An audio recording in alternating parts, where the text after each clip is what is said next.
Hello guys, welcome to YouTube channel. आज question number 9 करेंगे, practical 9। इसको भी मैंने सॉल्व कर ली हूँ। सिर्फ एक ही एडजस्टमेंट है और दूसरा सेलिंग प्राइस का है, मतलब जो प्रॉफिट निकालते हैं। बाकी सारी चीज़ें सेम हैं, तो इसलिए मैंने उसको सॉल्व कर दी हूँ। और एक चीज़ अलग आई है इसमें, आपको बताती हूँ। जैसे कॉर्पोरेट मैनेजर सैलरी, यहाँ पे एडजस्टमेंट दिया हुआ है। फैक्ट्री में भी आएगा और ऑफिस में भी आएगा, तो इसलिए मैंने यहाँ पे स्टार मार्क कर दी हूँ। अब यहाँ पे कैसा रेशियो आएगा, 1:9, 1:9।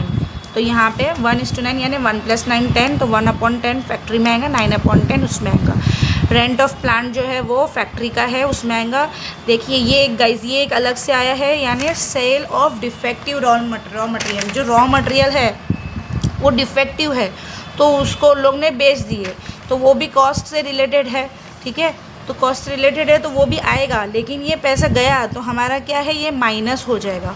ठीक है, तो ये एक चेंजेस है। मतलब जब आप वो रॉ मटेरियल कंज्यूम्ड का लिखेंगे पार्ट, उसमें वहाँ पे माइनस होगा। जैसे हम लोग सेल ऑफ फैक्ट्री स्क्रैप करते हैं ना फैक्ट्री में, वैसे ये रॉ मटेरियल में होगा। ठीक है, और फिर ये हायर चार्जेस आपको पता है डायरेक्ट एक्सपेंस में आएगा। ऑफिस रेंट ओए में, परचेज डीएम में प्लस होगा, कैरेज इनवर्ट डीएम में प्लस होगा। एफओ इनडायरेक्ट मटेरियल है, इनडायरेक्ट मटेरियल मतलब फैक्ट्री से रिलेटेड है। ऑफिस ओए insurance premium for stock of raw material, ये स्टॉक ऑफ रॉ मटेरियल है तो यानी उसका इंश्योरेंस प्रीमियम भर रहे हैं, तो वो भी फैक्ट्री में आएगा। कंप्यूटर का है तो ओए में आएगा, डिलीवरी वैन का है तो वो एसडी में आएगा। Opening stock of raw material, closing stock दिया है, sale of factory scrap FO में आएगा। और कैरेज और वोट आपको पता है एसडी में आएगा। डेप्रिसिएशन ऑन डिलीवरी वैन है तो एसडी में, कंप्यूटर है तो ओए में। सैलरीज टू ऑफिस स्टाफ बोल के दिया है ओए में। और salaries to drawing and designing department, drawing और डिज़ाइनिंग यानी जो कोई चीज़ बनाते हैं उसकी ड्राइंग करते हैं, उसकी डिज़ाइन करते हैं, उसकी सैलरी, उन लोग को सैलरी दे रहे हैं तो वो फैक्ट्री में होता है, एफओ में आएगा। ओपनिंग वर्क इन प्रोग्रेस दिया है, क्लोजिंग वर्क इन प्रोग्रेस दिया है, ये फैक्ट्री में आएगा। ब्रांड एम्बेसडर रेम्यूनरेशन यानी ब्रांड एम्बेसडर आया मतलब एसडी में आया। डायरेक्ट वेजेस में 2 दिया है, स्किल लेबर अनस्किल लेबर, वो भी लिखेंगे डायरेक्ट वेजेस में। कॉस्ट ऑफ कैटलॉग प्रिंटिंग वो एसडी में आएगा। फिनिश गुड्स जो ओपनिंग स्टॉक है वो एफजी में आएगा।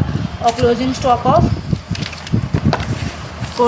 स्टॉक ऑफ फिनिश गुड्स है वो भी एफजी में आएगा, माइनस होगा। और रिपेयर्स टू डिलीवरी वैन जो है वो भी एसडी में आएगा। ठीक है, इसमें 2 एडजस्टमेंट है। ये कॉर्पोरेट का बता दी हो आपको, सेकेंड सेलिंग प्राइस है उसका भी आपको बता दूंगी आंसर में। मैंने ये सॉल्व किया है, आपको ये पता है। ओपनिंग स्टॉक एड परचेज ये लिखा है, इसमें कस्टम ड्यूटी भी है। सॉरी, ये वाला आंसर है। Opening stock, purchase, carriage inward. और सिर्फ यहाँ पे जब आप क्लोजिंग स्टॉक करते, क्लोजिंग स्टॉक नहीं करना है। देखिए मैंने भी कट की हूँ, ये नहीं करना है आपको। Sale of defective raw material पहले लेस करना है, फिर उसके बाद सबसे लास्ट में हमारा क्लोजिंग स्टॉक होता है। ठीक है, तो पहले आपको sale of defective raw material minus करना है, फिर क्लोजिंग स्टॉक करना है। डायरेक्ट वेजेस में 2 दिया है, वो दोनों लिख के प्लस किए। अब ये डायरेक्ट मटेरियल, डायरेक्ट वेजेस और डायरेक्ट एक्सपेंसेस तीनों को प्लस करके प्राइम कॉस्ट मिल जाएगा। फैक्ट्री ओवरहेड्स की सारी चीज़ें लिखेंगे।